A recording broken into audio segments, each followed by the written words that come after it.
Bismillahirrahmanirrahim. Assalamualaikum warahmatullahi wabarakatuh. Innal hamdalillah nahmaduhu wa nasta'inuhu wa nastaghfiruh wa na'udzu billahi min syururi anfusina wa min sayyiati a'malina. May yahdihillahu fala mudhillalah wa may yudlilhu fala hadiyalah. Asyhadu an la ilaha illallah wahdahu la syarikalah wa asyhadu anna Muhammadan abduhu wa rasuluh la nabiyya wa la rasula ba'dah. Amma ba'd. Pertama-tama marilah kita panjatkan puji serta syukur kita kepada kehadirat Allah Subhanahu wa taala atas nikmat dan karunia-Nya sehingga pada kesempatan kali ini kita dapat berkumpul kembali di acara ngabar atau ngaji bareng yang insya Allah akan ditemani oleh Ustadz Nur Farid dan juga sahabat saya Rafif Kurrahman. Sebelum materi disampaikan, alangkah baiknya kita membaca basmalah bersama-sama. Bismillahirrahmanirrahim. Baik, untuk mempersingkat waktu, langsung saja kita simak bersama-sama materi yang akan disampaikan oleh Ustadz Nur Farid dan juga Rafif Kurrahman. Kepadanya kami persilahkan. Bismillahirrahmanirrahim. Assalamualaikum warahmatullahi wabarakatuh. Alhamdulillahirabbil alamin wassalatu wassalamu ala asyrafil anbiya'i wal mursalin wa ala alihi wa ashabihi wa man tabi'ahu bi ihsanin ila yaumiddin. Pemirsa yang berbahagia yang dirahmati oleh Allah SWT, alhamdulillah pada kesempatan ini kita bisa berkumpul walaupun melalui YouTube ini. Semoga kita diberikan rahmat dan barakah oleh Allah SWT. Pertemuan sebelumnya kita dalam ngabar mengkaji salah satu bab dalam kitab Ihya Ulumuddin, yaitu tentang bab prinsip akidah, ya, khususnya terkait dengan sifat-sifat Allah SWT sebagai turunan daripada bagian pertama dari syahadat, ya. La ilaha illallah, yaitu di sana ada sifat-sifat Allah. Kita sudah membacakan sifat al-hayat wal qudrah, ya. Artinya Allah SWT maha hidup dan maha berkuasa. Kemudian kita sudah mengkaji juga apa itu sifat iradah, ya. Allah maha berkehendak, ya. Kemudian kita mengkaji juga sifat alim, al-ilmu, Allah Ta'ala alimun. Allah SWT itu maha mengetahui. Dan dalam sifat selanjutnya ada sifat sam'un wa basarun, ya. Sifat sam'un wa basarun dalam beberapa cetakan itu tidak terdapat, ya. Tapi dalam cetakan lainnya ada pembahasan tentang sifat sam'un wa basar. Artinya Allah SWT maha mendengar dan maha melihat. Nah ini kalau kita rangkai, ya, sebelum pada sifat yang lainnya, khusus sifat hayah, kemudian qadir, kemudian alim, kemudian murid atau iradah, kemudian sama wa basar. Sifat-sifat ini itu sebenarnya akan memberikan pengaruh yang sangat kuat ketika kita merenunginya, ya. Bagaimana mengimplementasikannya di dalam kehidupan kita sehari-hari. Ketika kita mengetahui Allah SWT maha hidup, maka kita harus yakin, maksudnya apa yang kita usahakan itu dilihat oleh Allah SWT. Ketika kita berhadapan dengan musuh, berhadapan dengan lawan, berhadapan dengan saingan, berhadapan dengan setan sekalipun, ya, maksudnya Allah SWT melihat apa yang kita usahakan, apa yang kita kerjakan. Dan Allah SWT maha hidup, ya, maha hidup, ya. Dan tidak akan pernah mati. Kalau kita memiliki keyakinan yang kuat tentang itu, maka kita akan selalu optimis dalam hidup kita, dalam mencapai dan mewujudkan cita-cita kita. Begitu juga kita yakin Allah SWT maha qadir, berkuasa, maha alim, mengetahui. Allah SWT mengetahui apa yang kita kerjakan, apa yang kita bisikan, apa yang kita inginkan, ya. Ketika misalnya kita menginginkan sesuatu atau memiliki pengetahuan tentang sesuatu, tapi di hadapan orang lain ternyata citra kita buruk, sementara yang kita lakukan adalah kebaikan-kebaikan, ya, maka jangan khawatir, ya. Insya Allah amalan kebaikan kita sudah dicatat oleh Allah SWT. Amalan kebaikan kita ada dalam ilmu Allah SWT, diketahui Allah SWT, sehingga tidak akan hilang pahala kebaikannya. Walaupun di hadapan orang lain yang dengki dengan kita, yang musuhi kita, ataupun yang hasad iri terhadap kita, dendam terhadap kita, itu apa yang kita lakukan itu jelek, gitu. Maka di hadapan Allah SWT itu adalah kebaikan dan sebagainya.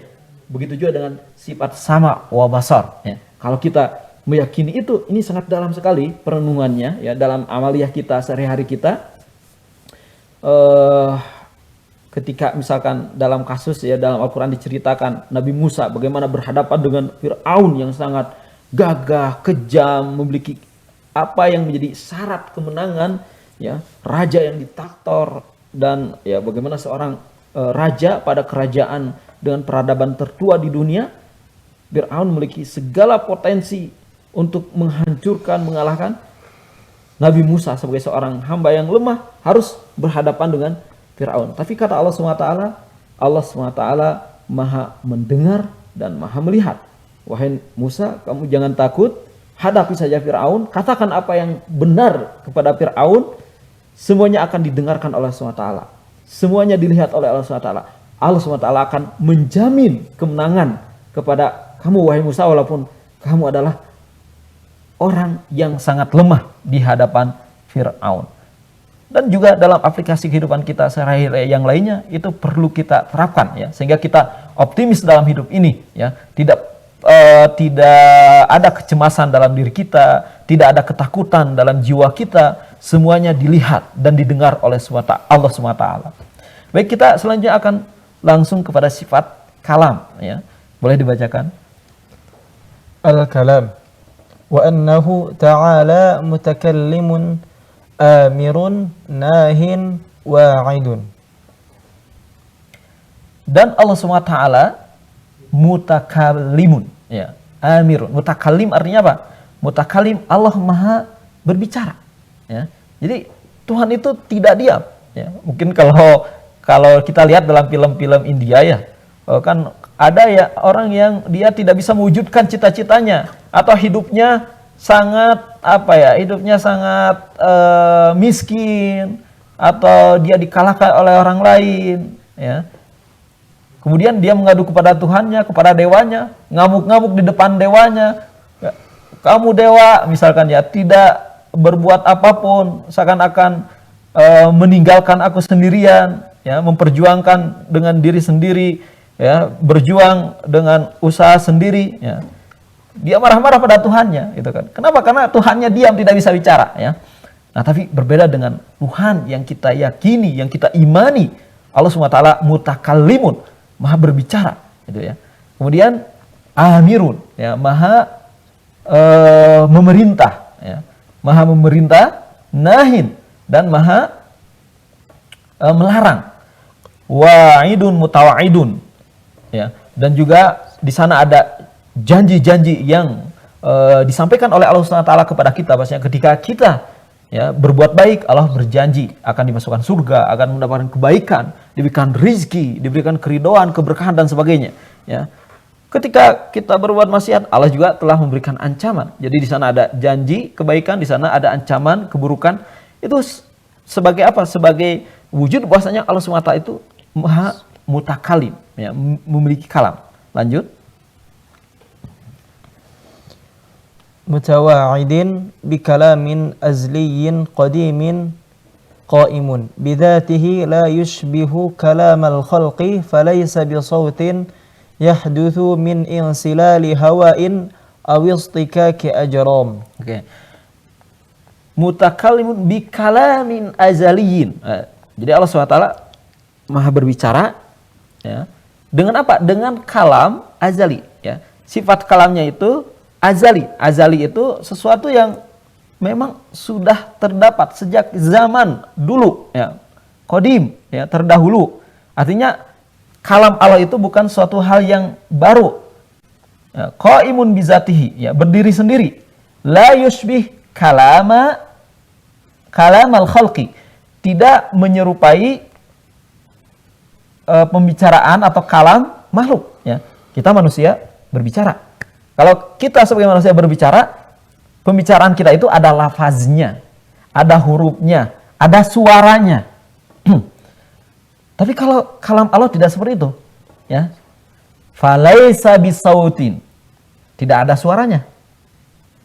Yahdus min insilali hawa awistikaki ajram. Ya, di mana suara itu kan keluar, ya, dari apa? Ya, ada udara, ya, pergerakannya yang terjadi dalam mulut kita dan sebagainya. Wala biharfin, boleh dilanjutkan?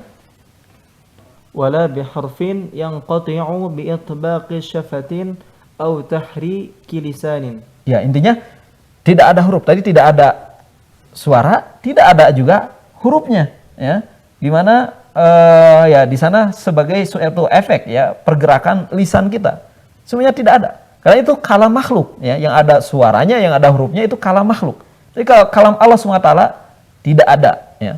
Makanya di sini dalam pembahasan lanjutnya Imam Ghazali menjelaskan tentang apa yang menjadi kalam Allah itu kan termaktub di dalam apa? Di dalam kitab, ya. Baik itu Al-Qur'an, Taurat, Injil, Zabur, itu kan kitab-kitab Allah. Di dalam kitab itu ada apa? Ada kalam Allah. Nah, ingat, apa yang tertulis di dalam Al-Qur'an, Taurat, ya, itu adalah wujud zahirnya, ya. Tapi kalam aslinya, ya, tidak memiliki zahir. Karena nanti ada ada perdebatan sebenarnya, ini masalah klasik dan sangat mendalam antara kaum Mu'tazilah dengan kaum Salaf, ya, kaum Hambaliyah, ya, Mu'tazilah, Hambaliyah, nanti ada Asy'ariyah yang mengatakan bahwasanya kalau Mu'tazilah kan kalam Allah itu ya tadi tidak ada suaranya, tidak ada hurufnya dan sebagainya, maka Quran itu, ya, Quran itu dia kalam Allah gitu kan. Al-Quran kalam Allah SWT. Tapi kalau mushafnya, ingat, ya, mushafnya kalau kata mereka itu bukan kalam Allah, ya. Mushafnya bukan kalam Allah. Karena mushafnya ada huruf, ya, ada juga lafaz, ya, apalagi tulisan gitu, ya. Sedangkan kalam Allah itu tidak bisa dinisbahkan oleh huruf, bahkan suara atau lafaz dan sebagainya. Karena itu kalam makhluk. Tapi kalau Ahlus Sunnah, Asy'ariyah misalkan memiliki pendapat di mana kalam Allah SWT itu ya azali, qadim, ya, dia memang apa ya ya tidak ada lah istilahnya, tidak ada huruf yang bersifat hadis, ya. Tidak boleh kita menisbahkan kalam Allah itu hadis, ya. Karena kita sudah meyakini kalam Allah itu qadim dalam arti terdahulu, dalam arti azali, sudah dari sejak dahulu itu ada dan memang tidak ada huruf, tidak ada lafaz dan sebagainya. Banyak sekali perdebatannya, sangat mendalam. Kita tidak akan masuk ke sana. Yang jelas pelajaran yang bisa kita ambil dari sifat kalam ini, di mana ketika kita berdoa misalkan, ya, kita punya keinginan, ingin sukses, nilai tinggi, ingin bisnis juga lancar, ya, mendapatkan jodoh yang baik dan sebagainya. Berdoa dengan sebanyak-banyaknya. Berdoa dengan sehusu-husunya. Kenapa? Karena Tuhan kita itu tidak bisu, ya. Akan mendengarkan doa kita, akan mengijabah doa kita, mengabulkan apa yang ya kita minta. Seperti itu, harus kita yakini seperti itu. Dan Allah SWT mutakallim, ya, maha berbicara, ya, maha berkalam, ya. Jadi tidak bisu. Berbeda dengan Tuhan-Tuhan yang lainnya yang disembah oleh kaum pagan misalkan, yang disembah oleh kaum Hindu, Buddha dan sebagainya, ya, di mana mereka hanya mengabadikan dengan berhala-berhala dan apa yang mereka yakini dari Tuhan-Tuhan itu, sementara mereka berbicara hanya satu pihak saja. Tapi kalau di Islam, ya, meyakini bahwasanya Tuhan itu maha berbicara, sehingga keyakinan itu melahirkan dorongan dalam diri kita bahwasanya kalau Allah SWT maha berbicara, maka kita harus berdoa sebanyak-banyaknya. Apa yang kita inginkan, apa yang kita cita-citakan, sampaikan kepada Allah SWT. Allah akan istijabah, akan meresponnya. Selanjutnya, sifat berikutnya, al-af'al. Wa annahu subhanahu wa ta'ala la mawjudu siwahu illa wa huwa hadithun bifi'lihi wa fa'idun min 'adlihi ala ahsanil wujuh wa akmaliha wa atammiha wa a'daliha. Ya. Sekarang sifat yang berikutnya adalah sifat af'al. Allah SWT maha berbuat, ya, melakukan segala sesuatu. Wa annahu subhanahu wa ta'ala la mawjud siwahu illa wa huwa hadisun bi fi'lihi wa fa'idun min adlihi ala ahsanil wujuh. Jadi bahwasanya Allah SWT, ya, Tidak ada selain Allah SWT itu dia bisa melaksanakan sesuatu yang bersifat mutlak ya. Kalau selain Allah. Tapi kalau Allah SWT ketika melaksanakan sesuatu itu dilakukan dengan penuh hikmah. Dilakukan dengan profesional. Tidak ada kekurangannya ya. Tidak ada kekurangannya. Sangat profesional, sangat sempurna ya. Beda dengan kita manusia. Ketika diminta untuk melaksanakan segala sesuatu atau melaksanakan suatu tugas ya, maka suka ada saja kurangnya itu ya.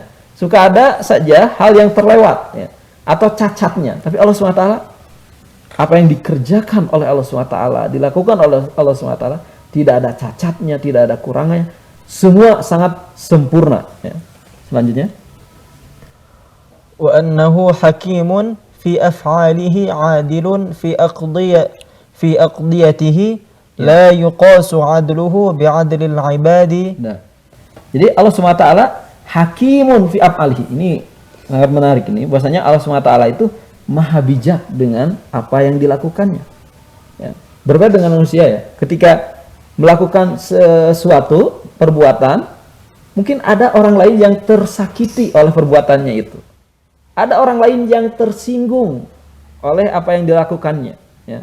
Tapi kalau Allah SWT hakim, maha bijak, ketika melakukan segala sesuatu itu ada hikmah bagi orang yang lain, walaupun secara zahirnya mungkin bagi manusia itu ya tidak memberikan kebaikan atau memberikan keburukan ya. Makanya Allah SWT dalam ya banyak ayat, termasuk dalam surat Al-Baqarah itu kan ada ayat yang mengatakan bahwasanya bisa saja apa yang menurut kamu benci dalam pandangan Allah itu baik ya, atau sebaliknya menurut kamu baik dalam pandangan Allah itu buruk. Oleh karena itu apa yang terjadi pada diri kita ya kita terima dan kita ambil hikmahnya ya. Itulah annahu hakimun, Allah SWT itu sangat bijak dalam perbuatannya. Adilun fi aqdiyatihi, begitu juga Allah maha adil dalam aqdiyahnya. Aqdiyah itu artinya keputusannya atau ketentuannya ya, berbeda dengan makhluk. Ketika dia buat kebijakan, nah, pasti sama yang lainnya akan ya bisa saja tidak sreg gitu kan. Tidak sreg dalam arti dia dikecewakan oleh kebijakannya ya. Namanya juga makhluk ya. Ilmunya terbatas ya, pengetahuannya terbatas, sehingga ketika mengeluarkan kebijakan atau keputusan ya mungkin bagi sebagian orang itu merugikan ya. Tapi Allah SWT ketika menentukan sesuatu ya, itu ditentukan dengan seadil-adilnya, karena Allah SWT itu maha adil ya. Tidak ada yang dizalimi oleh Allah satu makhluk pun ya. Walaupun menurut manusia mungkin ya, wah ini Allah SWT tidak adil kepada orang Afrika gitu, karena orang Afrika menjadi manusia yang terbelakang, warna kulitnya hitam dan sebagainya ya, banyak kekurangan ya. Mungkin di pandangan manusia seperti itu, tapi Allah SWT tidak seperti itu ya. Allah SWT maha adil dengan ketetapannya. Dalam arti apa? Kalau dalam hal yang tadi ya, Allah SWT menciptakan semua dengan penuh keanekaragaman. Allah tidak melihat kepada zahir manusia, baik yang hitam, yang pesek, yang sawo matang dan sebagainya. Yang dilihat oleh Allah SWT itu bukan zahirnya. Innallaha la yanzuru ila suwarikum ya. Allah tidak melihat kepada sisi luarnya, tapi yang zuru ila kulubikum ya. Yang dilihat oleh Allah itu hatinya. Apakah hatinya, dalam hatinya itu ada takwa atau tidak, akhlaknya baik atau tidak, apa yang dirasakannya itu kebaikan, kemuliaan atau bukan. Nah itu yang dilihatnya ya. Maka apa yang dikatakan oleh Allah pun ya walaupun menurut manusia itu tidak baik, tapi dalam pandangan Allah itu baik dan adil. La yuqasu adluhu bi adlil ibad. Keadilan Allah itu tidak bisa dikiaskan dengan keadilan hamba, gitu kan. Artinya apa? Gini, kalau menurut hamba ya, yang namanya adil itu ya bagi rata ya. Nah, padahal tidak seperti itu ya. Tidak mesti adil itu bagi rata ya. Mungkin ketika kita misalkan ya merenungi atau mempelajari ilmu waris dalam Islam, Loh, kok kenapa perempuan dalam Islam mendapatkan setengah daripada harta waris, setengah dari laki-laki misalkan ya? Itu tidak adil. Nah, karena kita melihat sisi keadilan itu, ya, di mana keadilan itu adalah bagi rata, semua mendapatkan haknya yang sama dengan yang lainnya, gitu. Padahal tidak seperti itu, ya. Terma keadilan dalam Islam itu menempatkan segala sesuatu pada tempatnya, memberikan sesuatu itu sesuai dengan haknya, ya, itu keadilan, ya, di mata Allah SWT. Maka bagi seorang manusia, ya, ketika misalkan dia menganggap ada seorang pemimpin adil, ya, pemimpin yang sangat adil, bisa saja keadilannya itu terhenti di suatu zaman, misalkan terhenti pada sebagian orang. Tapi keadilan Allah SWT itu tidak seperti itu, tidak terhenti, ya, di suatu negeri, di suatu zaman, atau di sebagian orang, tapi meliputi segala sesuatu dan ada dalam setiap sesuatu, ya. Maka di sini dikatakan la yuqasu adluhu bi adlil ibad, ya. Tidak bisa dikiaskan keadilan Allah itu dengan keadilan hamba. Makanya ketika dalam ilmu waris tadi Allah menetapkan setengah bagi perempuan, ya, dalam bagian harta waris, ya, bukan berarti tidak adil, ya. Mungkin itu hanya keterbatasan kita, padahal dalam posisi yang lainnya banyak. Dalam posisi di ilmu waris itu perempuan itu lebih banyak, ya, bagiannya dari laki-laki, ya. Tapi kan yang menentukan ukuran dari warisan itu kan tidak hanya dalam kategori normal, dalam arti ada ukuran lain seperti kedekatan dia dengan bapak misalkan yang meninggal atau ibu yang meninggal, kedekatan dia dengan yang lainnya, atau masa depan dia apakah lebih dekat atau lebih jauh. Semakin dekat masa depannya, ya, atau masa depannya itu semakin kecil, maksudnya dia sudah tua, ya, mungkin bagiannya akan sedikit. Tapi kalau umurnya, ya, kira-kira dia masih muda dan masih panjang umurnya, ya, nanti dalam bagian Islam itu dia akan mendapatkan lebih banyak dan sebagainya, ya. Jadi keadilan Allah itu sangat luas dan meliputi segala sesuatu. Lanjut. Idzil abdu yutasawwaru minhu adh-dhulmu bitasarrufihi fi mulki ghairihi. Nah, idzil abdu yutasawwar, yang namanya hamba, ya, pasti dalam suatu kesempatan dia itu akan berbuat apa? Berbuat semaunya terhadap hak orang lain, ya. Yang namanya manusia. Mungkin ya yutasawwar minhu dzul bitasarrufihi fi milki ghairihi. Jadi, ya, dia punya kemungkinan untuk berlaku sewenang-wenang terhadap kepemilikan orang lain. Misalkan memakai suatu barang milik orang lain, memanfaatkannya, ya, tanpa izin atau tanpa diketahui oleh yang memilikinya.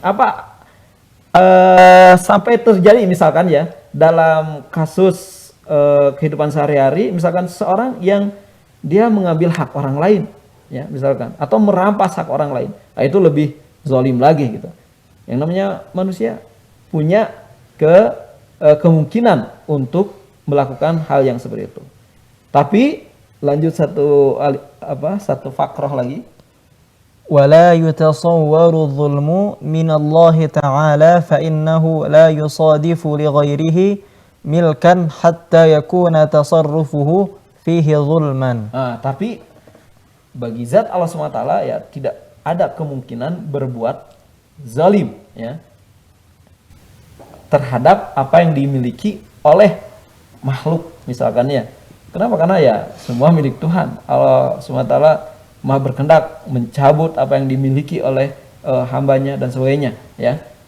Tidak ada kata zalim bagi Allah SWT. Tapi kalau bagi manusia, ya, manusia memiliki kemungkinan untuk berbuat zalim terhadap apa yang dimiliki oleh orang lain. Jadi dengan demikian kesimpulannya apa? Bahwasanya setiap perbuatan Allah SWT itu dilakukan atas dasar keadilan, dan keadilan Allah SWT tidak bisa dikiaskan dengan keadilan hamba. Begitu juga Allah SWT Maha mengetahui, Maha bijak, sehingga ketika membuat keputusan dan menetapkan bagi seorang makhluk ya apa yang ingin ditetapkannya itu sesuai dengan hikmahnya. Wallahu a'lam bishawab. Baik, terima kasih kepada seluruh pemirsa NFTV yang telah menyaksikan, dan jangan lupa untuk like, komen, dan juga subscribe YouTube kami NFTV di YPPI Madani. Baik, untuk mengakhiri agenda kali ini kita membaca bersama-sama hamdalah dan juga doa kafaratul majlis. Subhanakallahumma rabbana wa bihamdika asyhadu an la ilaha illa anta astaghfiruka wa atubu ilaik. Wassalamualaikum warahmatullahi wabarakatuh.